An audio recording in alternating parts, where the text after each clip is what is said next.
Hi, I'm Shane. So it's December now, and a lot of people this time of year start thinking about setting goals for the new year, and I'm no exception to that. I've actually been pondering on this quite a bit since about the middle of November.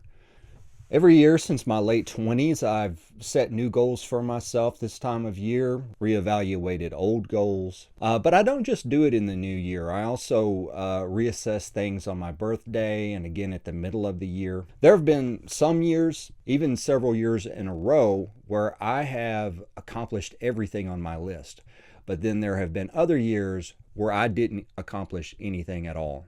Sometimes that was due to circumstances beyond my control, but mostly it was because of mistakes that I made that got me off course. And I'd like to share some of those mistakes with you with the hope that you can avoid them and maybe I can remember to avoid them too. I've kept a journal for most of my adult life, and I find this to be a valuable resource for me to go back to so that I can remember what I was doing, what my mindset was during different periods of my life. Looking back through these journals, I can see what my habits were during my productive and goal accomplishing years when I was most successful. In the years when I failed to accomplish anything, these habits were either missing completely or performed inconsistently. Mistake number one, I didn't keep my eye on the prize. In every case when I failed, I lost my focus. And every time when I succeeded, I was being reminded of my goals on a regular basis. In my most successful times, I would either have my goals written in the front of my journal where I could look at them every day, or I would have a completely separate binder with all my goals listed along with deadlines, action steps, milestones, and sometimes even a little vision board. And I would also make daily to-do lists that kept me on track. There was one time I had a cork board above my desk where I would have them tacked up so I could see them every day, but I never liked doing that one very much because I don't like telling people my goals until they're finished, and having it on a bulletin board like that allowed others to see it. But if I ever just typed them up and stuck them somewhere that I couldn't see them very often, they just didn't get done. The more often I looked at them, the better. Mistake number two, I got distracted. Now, this is sort of similar to the first one. There are plenty of things in life that can detour you. Sometimes there are good things like family. Sometimes there are unavoidable things like illness or injury or an unexpected responsibility like a home repair. But a lot of times we allow ourselves to get lured away from our goals by wasting time on the constant distractions of our phones or entertainment. And those things aren't necessarily bad because there's a lot of good and helpful content out there, and we all need a little downtime. But if you let these things, they can all become more than a temporary detour and turn into a full stop in the progress towards your goals. Before you know it, weeks or months will have passed. One of the things that has pulled me away from my creative work the past few years is all the work that I have to do here on my homestead.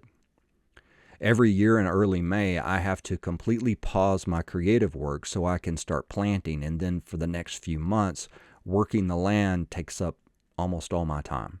And I'm always so busy that I don't get a chance to return to my creative stuff until September or October. I've come to realize that not all of that work is necessary, but rather self-imposed. I plan to make big changes this coming year in that regard. I really want to focus my efforts into my creative work, and I know I can't do both. So for 2025, I'll be reducing my annual growing space to 1 or 2 small garden beds, and all the other plots, I'll just mulch and let them rest. Mistake number 3, I wasn't specific enough.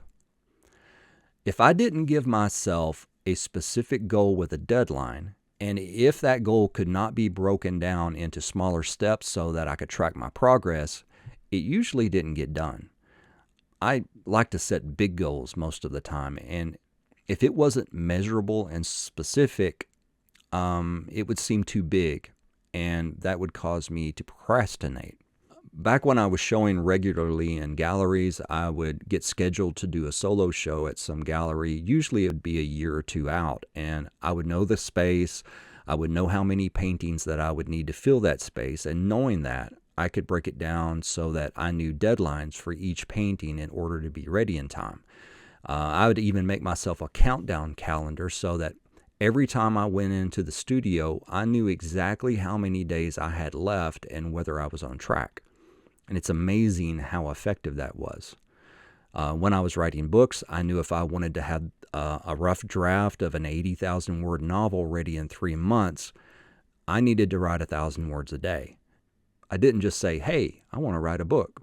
That's way too big and open-ended for me to process. But if I gave myself a reasonable deadline and specific, measurable, smaller steps, then it was no problem. 1,000 words a day is more doable for me than writing a whole book. Mistake number 4, I set too many goals at once. Now, this might not be a problem for some of you, but for me, it's a disaster. As the saying goes, sometimes my eyes are bigger than my stomach. I put too much on my plate because it all looks so good. I find it best to have about 3 that I'm working on. 3 is usually the sweet spot. Usually it's one main important goal and a couple that are important but a little less so. 3 goals keeps me busy and productive without being overwhelmed. If I go more than that, invariably some of them are going to be neglected. Sometimes all of them get neglected because I'm so scattered that nothing gets done. Mistake number 5, I stopped taking care of myself. This one is probably the most important one because it causes decline in my physical, mental, emotional, and spiritual states, and it bleeds over into my productivity. Back in my late 30s and early 40s, when I was my most productive and happiest, I was also my healthiest in all of these areas. I ran 3 miles every day. I lifted weights. I spent at least an hour each day in prayer and meditation. I read a couple of books each month. And when I started neglecting these areas of my life, my productivity and creativity deteriorated. I gradually allowed junk of my younger days back in, junk food and mental junk, garbage in, garbage out. As I got busier and started having more opportunities, I would take a day off from running or I would skip my meditation time. And then these occasional lapses soon became regular occurrences until I just didn't do them at all anymore. Promoting myself and my creative work on social media eventually became a big distraction, and Facebook took the place of actual books. My attention span atrophied. Meditation in particular was always the biggest help to me because it seemed that as long as I did that, the other things fell into place. Through daily practice over several months, I had built my mental muscles of focus and visualization. My attention span was outstanding. It calmed me emotionally, and it carried over into my creative work. All of these contributed to my art and writing practice, and when I let them go, everything else seemed to go with them. But not at first. It was gradual because I was still reaping the benefits of this once well-tended garden, and back then, since it was gradual, I misidentified the cause. I attributed it to burnout. But looking back now, it's pretty clear to me. So what about my goals for the upcoming year? Well, as I said, I don't really like telling people my goals. I've made the mistake of doing that in the past, and for whatever reason, when I do that, I tend to not accomplish them. That could actually be a bonus mistake I could add here. Usually, I've learned to just keep it to myself and then work on things and let people see what I've accomplished rather than talking about it all the time. But I will say this, pertaining to this channel, since my return to this channel about 3 months ago, I've been making art for videos each week, and I want to continue to do that.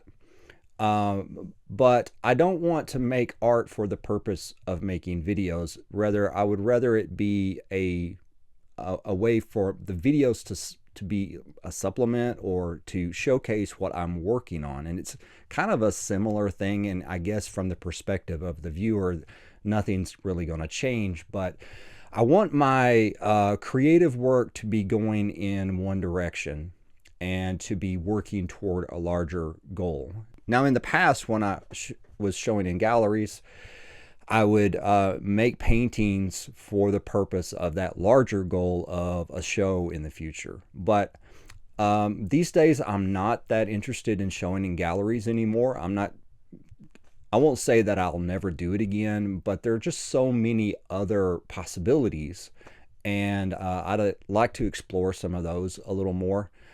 As far as what that main direction is going to be with my work, I really don't know yet. As I said, I've been thinking about it a lot since November, and I know that I will come up with something eventually.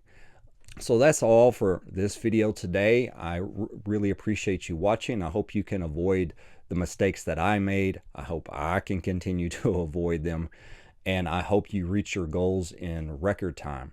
And if you have mistakes of your own, maybe that you've made as you've worked toward goals, leave a comment and let us know what that is. Or even better yet, tell us about your success, and maybe we can learn from you, learn what to do. Thank you for watching.